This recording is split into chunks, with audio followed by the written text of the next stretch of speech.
Эгемендүүлүк алган 25 жылдын ичинде Кыргызстанда 2 жолу бийлик узурпация болду. Аскар Акаев бийликти энчилеп алам дегенде легендарлуу парламент жакшы эле тоскоолдук кылганы айтылат. Ошонун улам легендарлуу деген ат менен тарыхта калып отурат. Жогорку кеңештин экинчи чакырылышын Акаев таратып жиберген соң, калган атка минерлер менен чиновниктер референдум артынан референдум уюштурушуп, Акаевдин бийлигин чыңдап беришкен. Референдум жолу менен Акаев өзү даярдап, өзү конституция жазып, Баекованын жардамы менен, Конституциянын жардамы менен бийликти толугу менен узурпация кылып алды. Аскар Акаевдин конституциясы Курманбек Бакиевке бийликти узурпация кылып алууга шарт түздү. Буга жол бербеш үчүн 2006-жылы реформа үчүн кыймылы түзүлүп, бир нече күн массалык митингтерден кийин ноябрь конституциясы кабыл алынган. Бирок оппозицияда жүргөн айрым саясатчылар бийлик жакка өтө качып отуруп, аягында Курманбек Бакиев абсолюттук бийликке ээ болуп калган.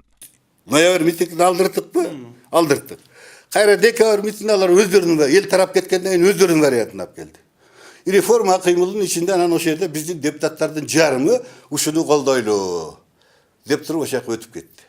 Ал менин китебимде кимдин кандай кол койгонунан бери бар. Декабрь конституциясында ким колдоп өтүп кетти, Бакиевдин вариантын колдоп, а көчөдө эл кабыл алган конституция кантип жок болуп кеткен тизмесинен испсогдон бери турат. Узурпация кылып, энчилеп алган үй-бүлөдөн бийликти кайра алуу кыргыз эли үчүн өтө кымбатка турду. 90дон ашык адам окко учуп, миңдеген адам жаракат алды.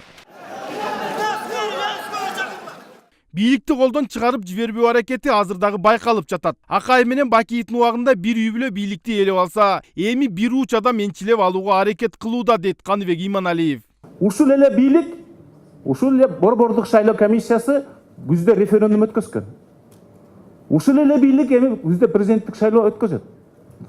Ушундай эле результат болот. Себеп бийликтин ыйманы өзгөргөн жок да.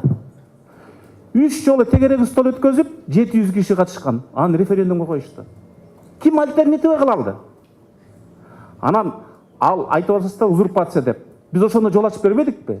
Системалуу жол ачып бердик. Максатты ишке ашыруу үчүн бардык аракеттер көрүлүүдө. Атаандаш болчу же тоскоолдук жаратуучу саясатчылар акырындык менен жолдон алынууда. Сегодня ситуация Бүгүн баягыдай эле кырдаал болуп жатат. Атамбаевди колдобогон саясатчылар куугунтукка кабылууда. Айрымдары камакта отурушат, башкаларга кылмыш иши козголууда. Негизсиз жана далилсиз иштер менен камакка алуу адатка айланды. Коомчулукка чуу жараткан иштер боюнча эч ким камалбайт. Анткени алар бийликтин жакын адамдары. Башкы прокуратура президентке жалтанбай сын айткан адамдарга айып пул салып жатып, миллиондордон баш адашып жатат. мы уже потеряли счет.